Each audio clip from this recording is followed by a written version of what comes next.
कि आज 7 राज्यों की 13 विधानसभा सीटों पर हुए उपचुनाव के नतीजे आएंगे। इसमें पश्चिम बंगाल, हिमाचल प्रदेश, उत्तराखंड, पंजाब, मध्य प्रदेश, बिहार और तमिलनाडु की सीटें शामिल हैं, जहां पर 10 जुलाई को मतदान हुआ था। पश्चिम बंगाल की 4 सीटें हैं, जिसमें रायगंज, राणाघाट, दक्षिण बागदा और मानिकतला में उपचुनाव हुए। पश्चिम बंगाल में 3 सीटों पर टीएमसी आगे है और इन सीटों पर राज्य की सत्ताधारी पार्टी टीएमसी और बीजेपी के बीच कड़ा मुकाबला है। वहीं हिमाचल की 3 सीटों पर उपचुनाव हुए। यहां पर देहरा से बीजेपी उम्मीदवार होशियार सिंह आगे चल रहे हैं, जबकि कांग्रेस उम्मीदवार व मुख्यमंत्री सुखविंदर सिंह की पत्नी कमलेश ठाकुर पीछे हैं। हमीरपुर से कांग्रेस के पुष्पिंदर वर्मा आगे चल रहे हैं, जबकि नालागढ़ सीट से ही कांग्रेस की उम्मीदवार हरदीप बाबा पीछे चल रहे हैं। बीजेपी के केएल ठाकुर पहले राउंड में बढ़त बनाए हुए हैं। इसके अलावा उत्तराखंड की मंगलोर बद्रीनाथ सीट पर वोटों की गिनती हो रही है। पंजाब की जालंधर वेस्ट से आम आदमी पार्टी के मोहिंदर भगत आगे चल रहे हैं और बिहार की रुपौली सीट पर जेडीयू उम्मीदवार कलाधर प्रसाद मंडल आगे हैं। आरजेडी उम्मीदवार बीमा भारती पीछे चल रही हैं। मध्य प्रदेश की अमरवाड़ा, तमिलनाडु की विक्रमंडी सीट पर आज नतीजे आएंगे।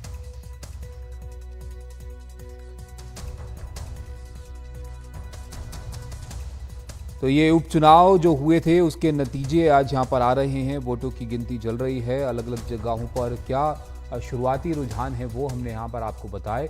तो 7 राज्यों में कुल 13 विधानसभा सीटें थी जिन पर उपचुनाव हुए, जिसमें सबसे ज़्यादा पश्चिम बंगाल की सीटें थीं और फिर हिमाचल प्रदेश, उत्तराखंड और मध्य प्रदेश, बिहार की सीट भी इसमें शामिल है। 10 जुलाई को यहाँ पर मतदान जो है वो हुआ था। हमारे सहयोगी अलग अलग जगह से हमारे साथ जुड़ रहे हैं, उनसे जानते हैं कि अभी तक के जो रुझान है वो क्या कहते हैं नतीजों को लेकर। मनीष कुमार हमारे साथ हैं, गुरप्रीत सिंह और किशोर रावत हमारे साथ जो है वो जुड़ेंगे। मनीष जी, सबसे पहले आपके पास आते हैं। बताइए, कुछ घंटे हो गए हैं काउंटिंग होते हुए, अब तक का क्या रुझान वहां पर आ रहे हैं इस सीट को लेकर?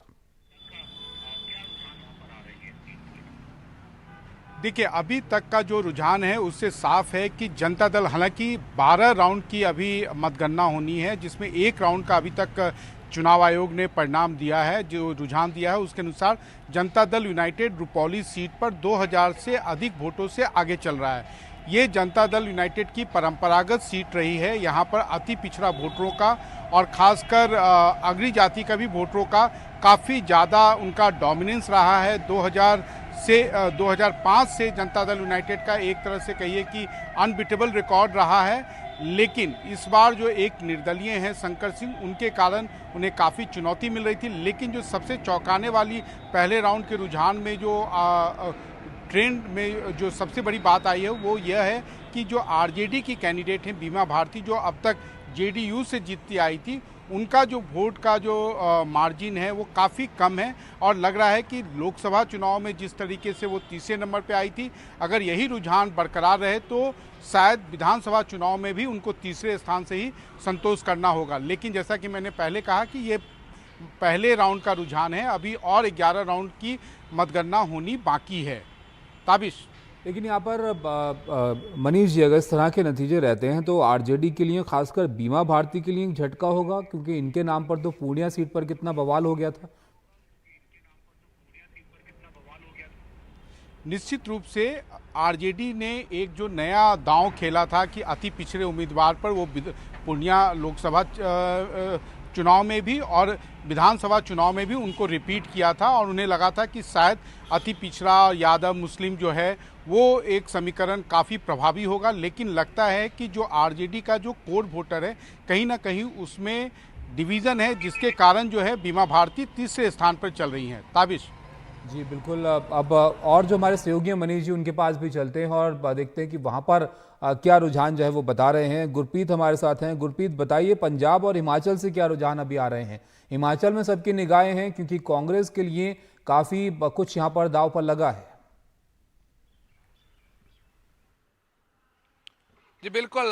सबसे पहले पंजाब की बात करते हैं तो पंजाब में जलंधर में बाई इलेक्शन हो रहा है और अभी तक जो रुझान पाए जा रहे हैं उसमें आम आदमी पार्टी लीड कर रही है और दूसरे नंबर पे कांग्रेस है और उसके बाद बीजेपी है। कहीं ना कहीं बीजेपी का ये कहना था कि हमारा वोट शेयर बहुत पंजाब में बढ़ गया और स्पेसिफिकली इन जलंधर एरिया में वहाँ बीजेपी इतना अच्छा परफॉर्म नहीं कर पा रही। वहीं आम आदमी पार्टी की अगर बात करें तो 21,000 के करीब उनके पास वोट है और जो डिफरेंस है कांग्रेस और आम आदमी पार्टी के कैंडिडेट में वो काफ़ी ज़्यादा नज़र आ रहा है। अभी बल्कि कई राउंड पड़े हैं और जब फाइनल नतीजे आएंगे तब पता चलेगा, लेकिन इस समय हम देख रहे हैं कि आम आदमी पार्टी जलंधर से लगातार लीड कर रही है। सभी राउंड्स में पहले राउंड से ही लीडिंग स्टार्ट हुई है, अभी भी चल रही है। वहीं अगर हिमाचल प्रदेश की बात करें तो हिमाचल में कांग्रेस को अपनी मेटल प्रूव करने के लिए ये तीनों बाई इलेक्शन है जो जीतनी बहुत जरूरी है। और अगर बात करें मुख्यमंत्री की तो मुख्यमंत्री की प्रेस्टीज ढेरा कंस्टिट्यूंसी से है। यहाँ से कमलेश ठाकुर जो उनके वाइफ है वो वहाँ से इलेक्शन लड़ रहे हैं। पहले हमने देखा कि 2 राउंड में वो पीछे चल रहे थे, लेकिन अब जो वहाँ से सूत्रों के हवाले से खबर आ रही है कहीं ना कहीं वो लीड कर रहे हैं, लेकिन बहुत कम मार्जिन में लीड कर रहे हैं। अब ये बाकी राउंड्स में देखते हैं कि आने वाले राउंड्स में क्या लीड रहती है। तो अगर बात करें दोनों स्टेट्स की, पंजाब की और हरियाणा की, जलंधर में पंजाब मुख्यमंत्री भगवंत सिंह मान के लिए एक चुनौती थी। वहीं अगर बात करें हिमाचल प्रदेश की तो हिमाचल में हम देख रहे हैं कि लगातार इन फाइटिंग हो रही है कांग्रेस की और सुखविंदर सिंह सुक्खू जो मुख्यमंत्री है वहाँ उनके खिलाफ काफ़ी लॉबिंग भी हो रही है और बार बार उन पर एलिगेशन भी